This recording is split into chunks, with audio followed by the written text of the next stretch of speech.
সময় এসে মানুষ ওষুধ ছাড়া বেঁচে আছে বা ওষুধ ছাড়া কোনো মানুষ চলছে এরকম কিন্তু নাই। তো সেই সময় একটা জরুরি খবর সেটা হচ্ছে যে কিছু আমরা যেটা খাচ্ছি কিছু ভিটামিন, সাপ্লিমেন্ট, কিছু অ্যান্টিবায়োটিক ও কিছু অ্যান্টাসিডের মানসম্মত নয় ওষুধ। সরকার সেগুলোকে ব্যান করে দিচ্ছে। কি সেগুলো? সেগুলো আমরা দেখব। কেন্দ্রীয় ঔষধ পরীক্ষাগারগুলি সাম্প্রতিক জরিপে ৪৭টি ওষুধের মানসম্মত মানের নয় হিসেবে চিহ্নিত করেছে।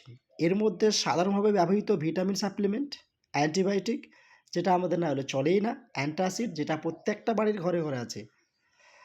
কেন্দ্রীয় সরকারের মতে নির্দিষ্ট মানের প্যারাসিটামল বা প্যারামিটারের ওষুধের পরীক্ষায় নমুনায় ব্যর্থতার ভিত্তিতে ওষুধের নমুনাগুলিকে এনএসকিউ হিসেবে চিহ্নিত করা হয়। এই রিপোর্টে বলেছে যে ব্যর্থতাটি একটি সরকারি পরীক্ষা দ্বারা পরীক্ষিত ব্যাচের ওষুধগুলির জন্য নির্দিষ্ট প্রতি মাসে পরিচালিত একটি নিয়মিত প্রক্রিয়া।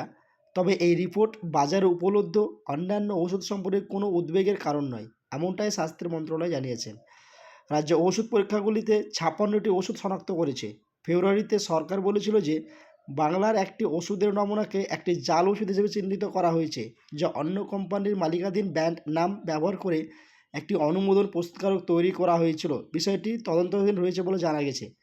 কর্মকর্তারা জানিয়েছেন যে NSQ not of standard quality ভুল ব্যান্ডযুক্ত ও জাল ওষুধগুলি নিয়মিতভাবে রাজ্যের নিয়ন্ত্রকদের হাতে উন্নত প্রচেষ্টার মাধ্যমে বাজার থেকে চিহ্নিত করা হয় এবং সেই ওষুধগুলি নষ্ট করা হয়।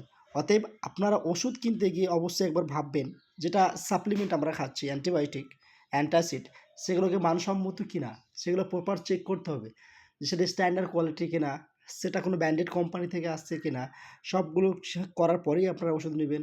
যে পুরো বাজারে 20% ডিসকাউন্ট বা 30% ডিসকাউন্ট ওষুধ দিচ্ছে, কোথা থেকে দিচ্ছে সেটাকে ভাবতে হবে। মানসম্মত ওষুধের ডিসকাউন্ট ওরা দিতে পারে না। অতএব ওকে, থ্যাংক ইউ।